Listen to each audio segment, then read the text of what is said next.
క్రీస్తునందున ప్రియులకు ప్రేమతో వందనాలు తెలియజేయుచున్నాను. ఏప్రిల్ నెల 13వ తేదీ 2025.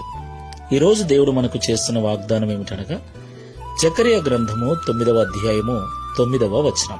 సియోను నివాసులారా బహుగా సంతోషించుడి, యెరూషలేము నివాసులారా ఉల్లాసముగా ఉండుడి. నీ రాజు నీతిపరుడును రక్షణ గలవాడును దీనుడును అయి గాడిదను గాడిద పిల్లను ఎక్కి నీ యొద్దకు వచ్చుచున్నాడు. ఆమేన్. నా ప్రియమైన సహోదరి సహోదరులారా, ఈరోజు మట్టలాదివారం. యేసుక్రీస్తు ప్రభుల వారు జయోత్సాహముతో యెరూషలేము వీధులలో ఊరేగించబడినటువంటి దినం. దేవునికి మహిమ కలుగును గాక. నా ప్రియమైన సహోదరి సహోదరులారా, గాడిద మీద ఊరేగుతూ ఆయన ఈరోజు యెరూషలేములో ప్రవేశించాడు.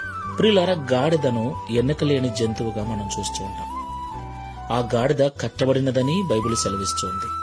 యేసుక్రీస్తు ప్రభుల వారు కట్టబడిన ఆ గాడిదను విడిపించి దాని మీద ఆయన ఊరేగాడు. దేవునికి మహిమ కలుగును గాక.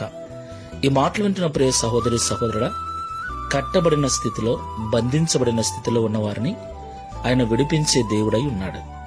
దేవునికి మహిమ కలుగును గాక.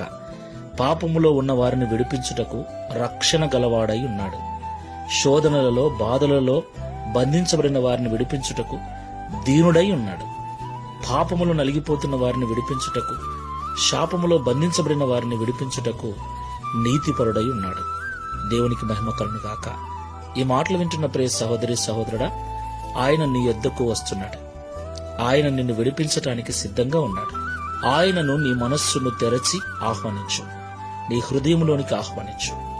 ఆయన నీ స్థితిని అంతటినీ మార్చివేసి నిన్ను రక్షించి నిన్ను ఆశీర్వదించే దేవుడై ఉన్నాడు. ప్రార్థన చేసుకుందాం.